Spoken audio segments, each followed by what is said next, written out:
So today's card is one of my favorites and certainly one of the ones that I work on the most and work a lot with my clients on the most is still your mind. This beautiful gift of our mind. How do we bring it to a place of stillness? And we need to understand a couple of things around stillness. Firstly, stillness is a place of peace. It's like the in-between place.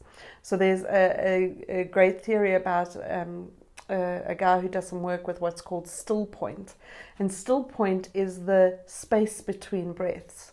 So if you practice that now, if you took a breath in, and as you took a breath in, if you held it, and you find that place as you hold it, and then let out your breath, but maintain the place you were at. So you let your breath go back to normal, but you maintain the place that you're at. That is called still point. And when we're in still point, we're in a place of calm. We're in a place of peace. We're in a place of nothingness. And so it gives us a very strong clue around how breath is the sort of antidote to our mind. When we can use breath, we can calm our mind down. That is why often people will say, take a breath.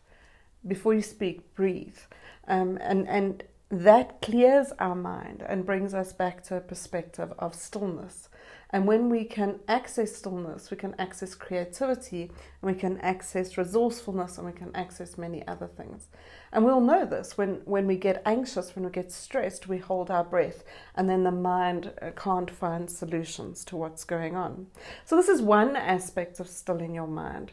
The other aspect of stilling your mind is making peace with boredom.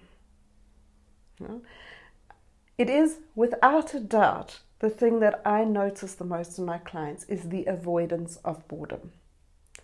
And so when I first received this guidance, it's something I resisted quite significantly, as my guys came forward and they said, you need to learn to be bored. And I was like, boredom is like, I grew up with a statement that said, you're too smart to be bored.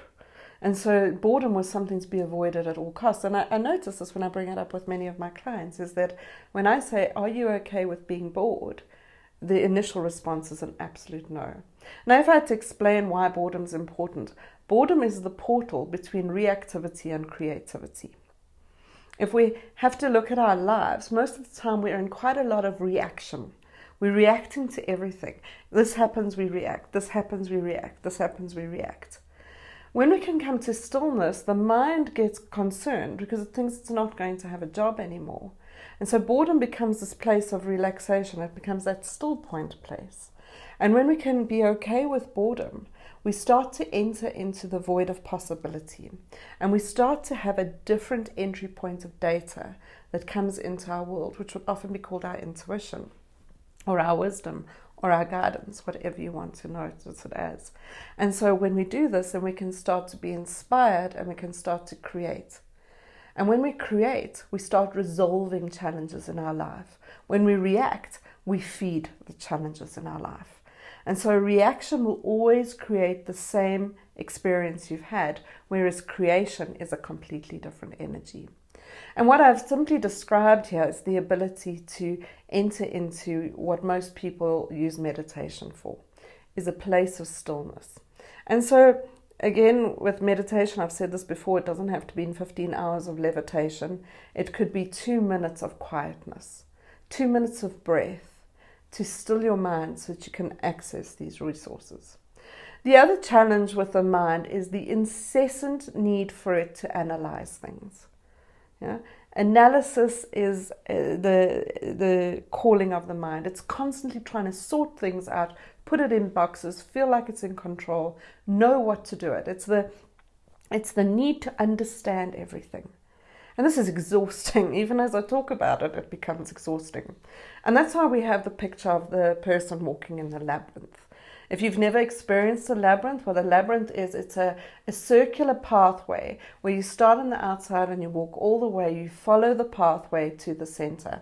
When you look at it, you don't know how you're going to get into the center, but you literally just follow the pathway, one step at a time. And when you get to the center, you can meditate or do whatever you want, and then there's another path out.